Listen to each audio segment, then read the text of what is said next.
Assalamualaikum warahmatullahi wabarakatuh dan salam sejahtera. Jadi hari ini saya akan menerangkan mengenai apa yang berlaku apabila satu elektromagnet diletakkan dalam satu medan magnet. Okey, kita akan tengok soalan praktis formatif 4.1 iaitu soalan 2 ini dahulu.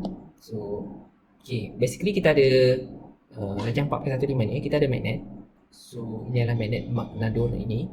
Magnet Magnador ini kita letakkan dia di sini. Dan kemudian kita ada satu litar di mana litar ini dia ada ini ke arah adalah ke arah bekalan arus. Ini terminal positif, ini terminal negatif. So terminal positif ini disambungkan ke landasan ini.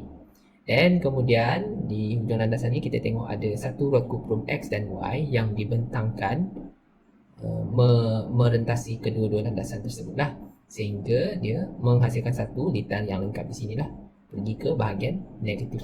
So seperti yang kita dah tahu sebelum ini, of course di dalam ini dia akan ada arus, ya, dan arus dia akan sentiasa mengalir daripada positif ke negatif. So daripada sini ke sana melalui kuprum daripada X ke Y ke terminal negatif ini sehingga ke semula ke bekalan arus. So sekarang ni kita dah jawab soalan yang pertama lah. Apakah arah arus dalam dawai kuprum XY apabila suis bekalan kuasa arus terus itu dihidupkan? Baik, sekarang ni adalah, so kita dah jawab soalan arah arus itulah. So arah arus itu adalah X ke Y. Itu yang pertama, yang itu senang. Yang susahnya adalah B ni. Terangkan gerakan dawai kuprum XY dan juga nyatakan arah gerakan tersebut. Sekarang ni kita akan cuba untuk memahami apa yang akan berlaku kepada dawai kuprum tersebut. Okey, first kali kita akan fokuskan dahulu kepada apa yang berlaku dalam X dan Y ini, ya. Kita akan tengok apa yang berlaku dahulu. Okey, contohlah kita tengok ni, kita tengok wayar ni daripada tepi dahulu. So inilah wayar tu daripada tepi, dari depan lah, dari depan. So contohnya kalau kita tengok wayar, bukan wayar, rod kuprum tersebut, ni adalah rod kuprum. Rod kuprum ini saya tandakan dengan so kita nampak X di bahagian sini, kita nampak X di bahagian sini, Y tu kat belakang lah, Y di belakang, X ke depan. Okey, kalau dalam convention yang biasa, apa yang kita akan gunakan di sini adalah ni Y tadi belakang. Okey, dalam pula. Okey, yang pasti Y tu dekat belakang lah, Y dekat belakang dan X itu dekat depan. Okey, kita tahu arus itu mengalir daripada X pergi ke Y. So, macam mana kita boleh tulis arus dia di sini adalah kita boleh tulis sebagai X. Okey, X ini adalah untuk arus yang mengalir ke arah kertas. Okey, contoh kalau wire ni tadi, kita tengok dia daripada sini, daripada depan. So arus dia mengalir daripada X ke Y tersebut, so kita tulis sebagai X macam inilah. Okey, itu maksudnya arah dia ke arah kertas. Kalau arah dia ke arah mata kita, kalau arus ini, contoh arus ini dia pergi ke arah mata kita, so apa yang kita boleh tulis adalah kita akan tulis in case dia ke arah mata, so kita akan tulis sebagai macam ni lah, sebagai bulatan, titik ni. So titik ni menandakan dia pergi ke arah mata kita lah.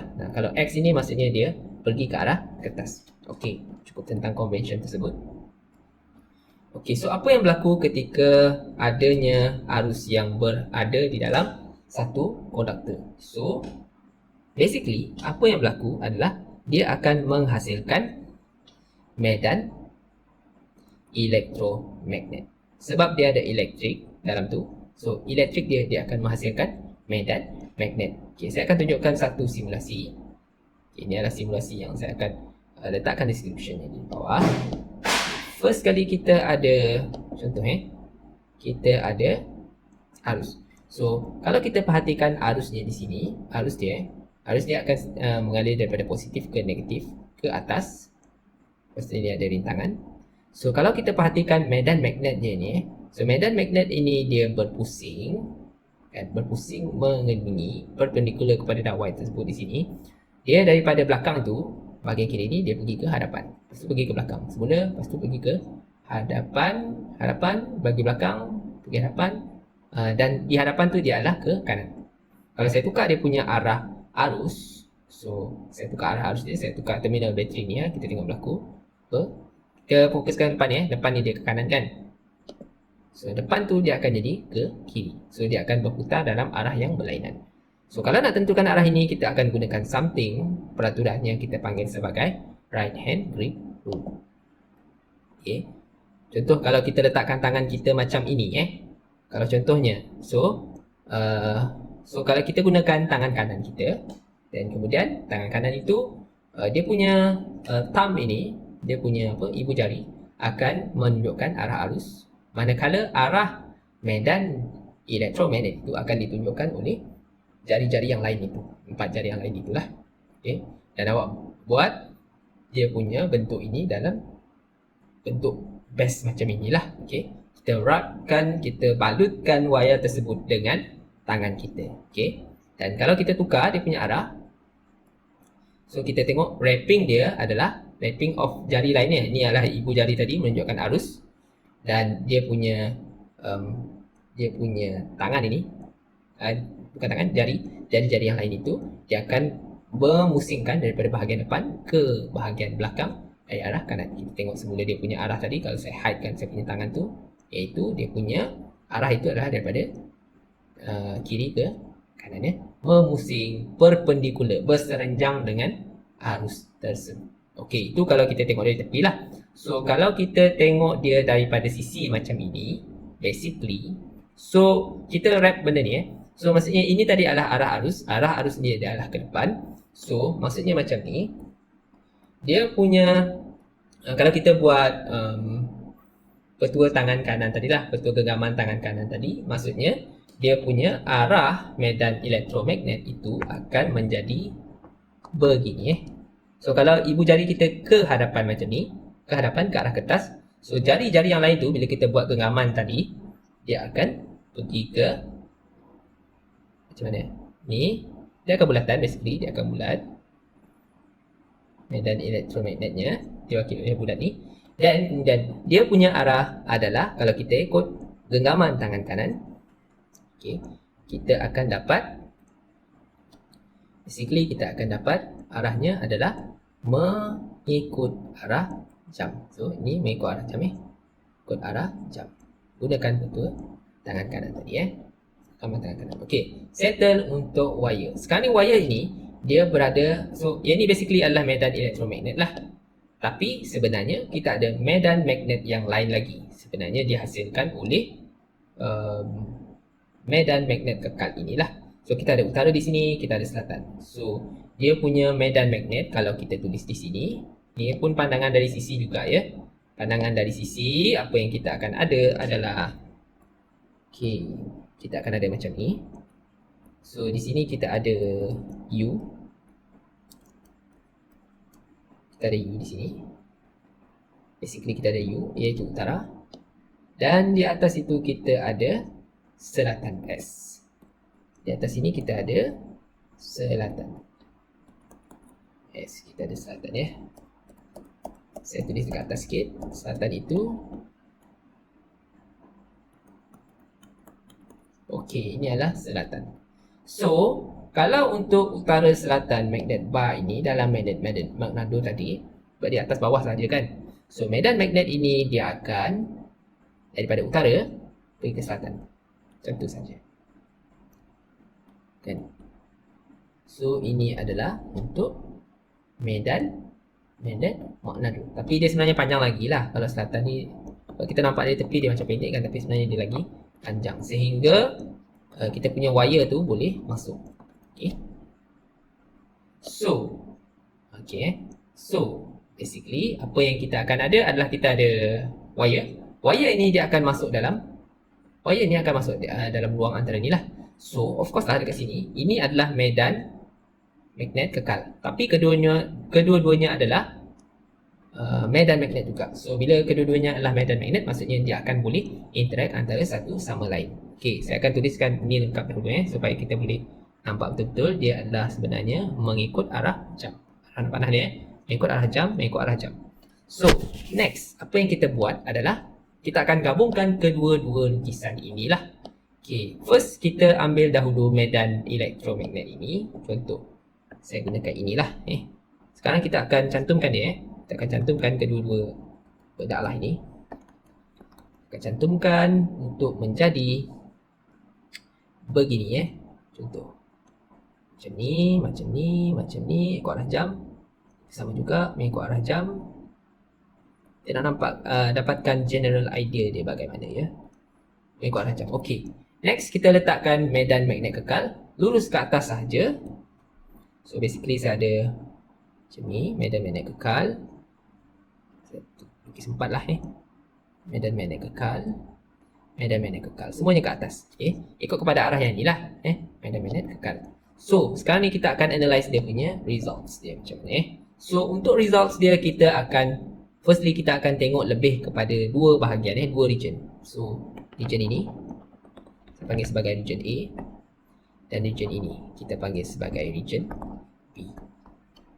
Okey. So, kalau kita tengok untuk medan magnet dia dekat sini, dekat A, dia punya medan magnet yang berwarna hijau ni, medan magnet kekal, dan elektromagnet daripada wire itu adalah dalam arah yang sama. Okey. Medan magnet, garis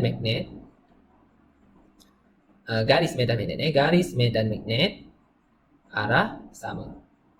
So, bila dia dalam arah yang sama, yang ni dia akan add up. Okey, dia akan add up. Maksudnya dia punya line tu dia akan jadi semakin banyak. Sebab dia sama arah. Semuanya sama arah. Dia tak ada melawan. Okey, tapi kalau dekat sini, kalau kita perhatikan dekat sini kat sini garis medan magnet arah bertentangan, opposite to each other. Bila dia opposite to each other, maksudnya mestilah dia akan berlawan lah. Okey, bila berlawan tu maksudnya dia akan jadi semakin lemah. So dekat B ni, kawasan ni dia punya interaksi medan magnet tu lemah. Ini dia punya interaksi adalah lebih kuat. So apa yang berlaku di sini, kedua-dua medan yang telah interact with each other itu dia akan menghasilkan satu lagi medan yang kita panggil sebagai medan lastik. Medan lastik ni basically adalah dia punya hasil So kenapa dia dinamakan sebagai medan lastik, kita akan tengok lepas ni why. So basically saya akan lukiskan dahulu gambar rajah tadi kita dah tahu dia punya bentuk bagaimana. Ini ada U dan ini ada S di atas ini. Saya tulis panjang sikit kita ada U, kita ada S di atas, and basically kita ada interaction ini tadi So ini wire di tengah-tengah. Warna apa wire tadi? Warna hijau warna merah. Wire warna merah wire hidup warna merah. Okay, saya nak tukarlah dekat sini. Saya letak inilah X. Kecil sikit wire ni pun. Okay. Yang penting di sini saya nak lukis dia punya hasil medan tersebut lah. Okay. Maksudnya di sebelah kiri wire, iaitu bahagian A. Bahagian A ni dia punya medan magnet adalah lebih kuat kerana line medan dia lebih banyak. Okay. So basically dia akan ada lebih banyak line dekat sini lah. Dia begini. Begitu. So dia akan ada lebih banyak line dekat bahagian kiri tersebut. Menandakan di bahagian kiri tersebut dia punya medan, interaksi medan tu adalah lebih kuat. Manakala di bahagian kanan wire ini dia punya interaksi itu adalah lebih sedikit, ataupun dia punya interaksi itu adalah lebih lemah. So bilangan garis medan magnet ini akan melambangkan dia punya kekuatan tersebut. Okey. Baik, jadi maksudnya so itu yang berlaku. Benda yang lebih jelas ataupun gambaran yang lebih jelas, okey, saya tunjukkan yang ni. So saya akan bagi link dia kat situ lah. So basically ini adalah yang berlaku dalam magnet tu tadi lah. Lebih kurang macam magnet mana tu juga lah tadi Dia ada bawah dan atas. Kalau kita tengok di sini, di sini dia, ni arah arus dia ke depan lah. Arah arus dia ke depan, ke arah mata. So basically dia punya kalau tengok dia punya putaran pula, garis medan magnet dia adalah, kalau di sini, kalau ikut betul genggaman tangan kanan tadi, maksudnya dia akan melawan arah jam. So maksudnya kalau kita tengok belah kiri ini dia akan ikut kepada, sebab kalau N ni dia ke bawah kan, N ke bawah, dia punya medan magnet tu daripada N ke S. So medan magnet untuk magnet kekal ni ke bawah. So sebelah ini pun, sebelah kiri dia pun akan jadi ke bawah juga. Okay, so kita tengok di sini line dia. So kita tukar dia punya arah. So itu medan lastik dia. Apa nama dia medan lastik? Sebab bentuk dia macam lastik Kalau perhatikan, wire tu dia jadi macam dia punya batu tu lah untuk medan magnet. Sebab ni kuat tadi ni kuat, ini lemah. Okay, mestilah yang kuat tu dia akan tolak yang ke bahagian yang lemah. Okay, dia punya daya tu dia akan ada daripada kawasan yang dengan medan, interaksi medan yang lebih kuat kepada interaksi medan yang lebih lemah. So dia punya daya itu adalah akan ke sana ke sana. Okay, arus dia ke mana tadi? Adalah ke arah kertas, ke dalam. Okay, so kita akan dapat, maksudnya so untuk soalan ni boleh gunakan gambar rajah lah untuk lukis, tapi kena labelkan satu persatu. Dia punya ini sebagai magnet kan, ini sebagai magnet lah, magnet Manado tadi. Okay, dan juga dia punya medan, dia kena rajah apa label Okay, nyatakan arah gerakan dia. So gerakan dia akan pergi ke kanan kita kalau di sini kita boleh anggap dia, kita tengok ni dari depan lah, maksudnya kita boleh cakap dia ke kanan, ataupun lukis terus pada gambar rajah pun boleh juga Okey, kita tulis sama ada ke kanan ataupun lukis anak panah pada gambar rajah tersebut. Okey, arah gerakan, tulis arah gerakan ke kanan seperti dalam gambar rajah. Selain daripada tu, kita boleh verify benda ini dengan menggunakan petua genggaman tangan kiri Fleming. Okey, petua genggaman tangan kiri Fleming adalah seperti ini. Okey, so kalau kita buat tangan kita macam ni, ini adalah petua genggaman tangan kiri Fleming. Dia gunakan tangan kiri Tengoklah tangan yang flawless ini.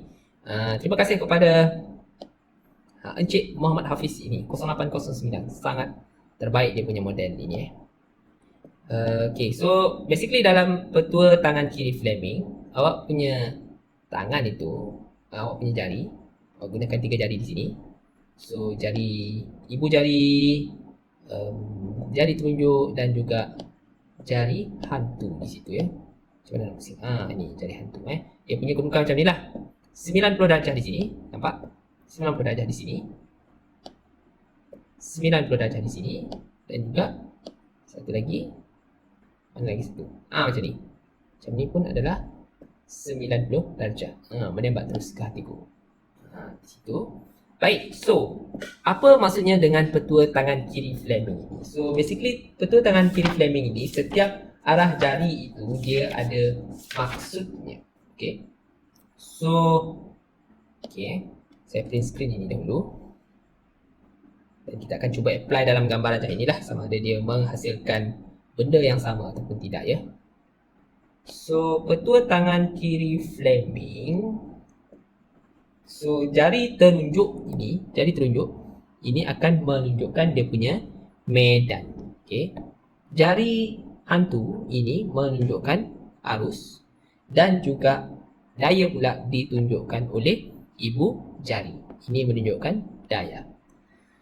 Okey, kalau awak boleh buat tangan macam tu, jari dalam arah tersebut, dia kena betul lah, dia kena 90 darjah antara satu sama lain. So kita boleh apply, kita akan cuba apply dalam soalan inilah, untuk support kita punya evidence of kita punya arah itu ke kanan tadi So kanan itu basically dia punya daya lah.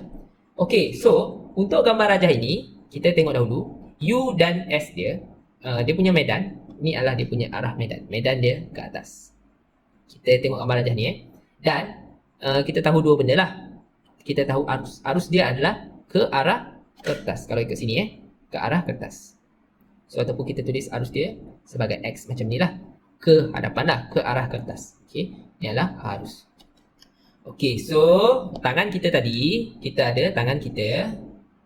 Ini arus, ni ada medan. Sekarang ni kita akan tengok daya dia ke mana nanti So first kita tengok arus dahulu Arus dahulu kita tengok kepada gambar rajah tadi, ke paling senang medan. Mana-mana satu pun boleh juga Tapi saya cuba medan dahulu sebab medan tu senang. Medan tu ke atas sahaja medan ke atas. Jadi maksudnya saya kena letakkan jari telunjuk ke atas. Okey.